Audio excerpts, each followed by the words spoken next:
Hello everyone. हमारा आज का टॉपिक है गुणनखंड ज्ञात कीजिए। आज हम गुणनखंड कैसे ज्ञात करते हैं यह हम सीखेंगे। हमारा क्वेश्चन है x square plus 8x plus 15। इसमें हमारा एक्स स्क्वायर वाला पहला पद होता है, एक्स वाला दूसरा पद होता है और जिसमें कोई एक्स नहीं होता है उसको हम तीसरा पद बोलते हैं। तो हमारे इसमें 3 पद हो गए। सबसे पहले हम ये देखेंगे कि एक्स स्क्वायर का जो गुणांक है, गुणांक वह होता है जो एक्स स्क्वायर के आगे आता है, उसको हम गुणांक कहते हैं। तो एक्स स्क्वायर में इसका गुणांक कितना हो गया 1। तो एक्स स्क्वायर का गुणांक और तीसरा पद, पहले पद का गुणांक और तीसरे पद को हम गुणा करते हैं। 1 गुणा हमारा ये 15 हो गया है। तो ये कितना आ जाएगा 1 गुणा 15 15।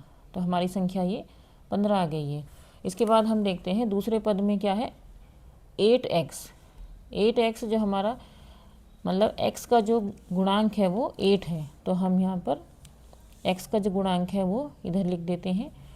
अब हमें ये देखना है कि ये जो हमारा पहला पद का गुणांक और तीसरा पद का जो गुणा आया था 15 को हमें इस तरीके से विभाजित करना है दो संख्याओं में कि इन दोनों संख्याओं को जब हम जोड़ें, क्योंकि यहाँ पर दोनों में प्लस है, तो उन संख्याओं को अगर हम जोड़ते हैं तो हमारा क्या आना चाहिए 8 आना चाहिए। और उन दोनों संख्याओं को जब हम गुणा करें तो हमारा 15 आना चाहिए। इस तरीके से हमें दो संख्याएं लेनी है, हमें सोचनी है अपने आप ही समझ के कि हम ऐसी क्या दो संख्याएं हो सकती हैं कि जिनका योग तो 8 हो और उनको गुणा करने पे हमारा 15 आए।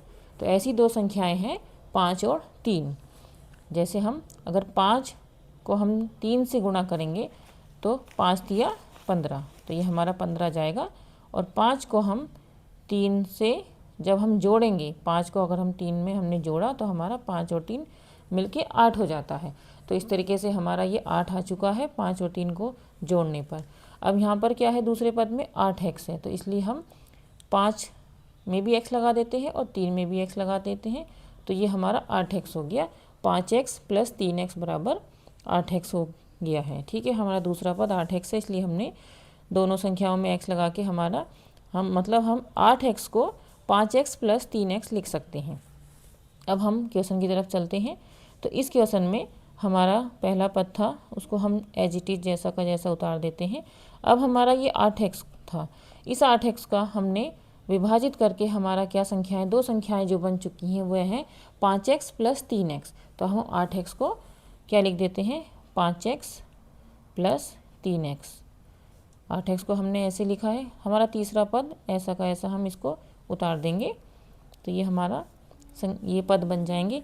अब इसमें जो हमारी पहली दो संख्याएं हैं, इनको दोनों जो पद हैं इनको हमने एक साथ ले लिया और लास्ट की जो दोनों पद हैं उनको हम एक साथ ले लेते हैं। अब जो पहले जो हमारे दोनों पद हैं इनमें हम ये देखते हैं कि इसमें क्या कॉमन आ रहा है। एक्स स्क्वायर प्लस 5x में क्या कॉमन है, इसमें x की घात कितनी है 2, इसमें x की घात कितनी है 1। तो इसका मतलब x की घात 1 इन दोनों में कॉमन है, इन दोनों में एक जैसा है। तो हम ये वाला x बाहर निकाल लेते हैं। हमने ये x बाहर निकाला, तो अब हम ब्रैकेट लगाएंगे। x की घात 2 में से अगर एक x की घात 1 बाहर निकल गया है तो यहाँ पर x की घात 1 बच जाता है, तो मतलब 1x हमारा यहाँ बच गया है। फिर हम ये प्लस लिखते हैं।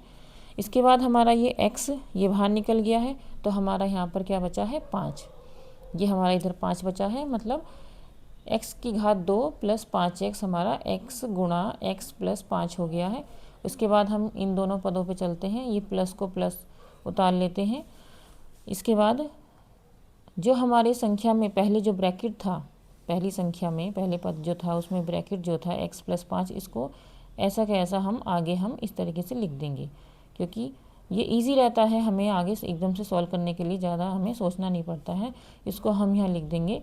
इसके बाद हम ये देखते हैं कि इधर x है इधर 3x है, मतलब इस x को हम किस संख्या से गुणा करें कि हमारा ये 3x हो जाए। तो मतलब हमें इस संख्या को 3 से गुणा करेंगे तभी इसका 3x आएगा, तो इसलिए 3 से गुणा किया है।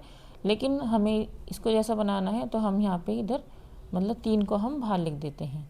तो हमने ये, क्योंकि इन दोनों में ये 3 कॉमन है, तो हमने ये 3 को बाहर लिख दिया है। तो अब जैसे हमने 3 इसको अगर हम ओपन करते हैं तो 3x हमारा ये 3x हो गया, प्लस 3 पंजे 15, 3 पंजे 15 हमारा ये 15 ये वाला 3 पंजे 15 से ये हमारा 15 आ चुका है। तो ये मतलब ये वाली संख्या और ये संख्या बिल्कुल एक जैसी हैं, तो ये हमारा सही बैठ रहा है। तो इसके बाद हमारे पास ये दो पद हो गए, इसमें x+5 और इसमें x+5, दोनों में x+5 कॉमन है, तो इस x+5 को हम इस तरीके से बाहर निकाल लेते हैं। अब हमारा क्या बचा है, पहली संख्या में इधर हमने x+5 हमने बाहर निकाला है, तो हमारा बस ये x बचा है, तो हम इसे हम ब्रैकेट में लिखेंगे क्योंकि ये गुणा में है, तो ये भी गुणा में होगा। गुणा में जब पद होते हैं तो उसको हम इस तरीके से ब्रैकेट में लिखते हैं। तो ये x हो गया हमारा, x प्लस ये x+5 हमारा इधर बाहर आ चुका है, इसके बाद ये प्लस इधर आ गया और ये x+5 हमारा बाहर आ चुका है, तो हमारा ये +3 बच गया है। तो इस तरीके से हमारा इस x² + 8x + 15 के जो गुणनखंड हैं वो x+5 गुणा x+3 हो गए हैं। इस तरीके से हम समझ सकते हैं। आई होप आपको समझ में आ गया होगा। Thank you.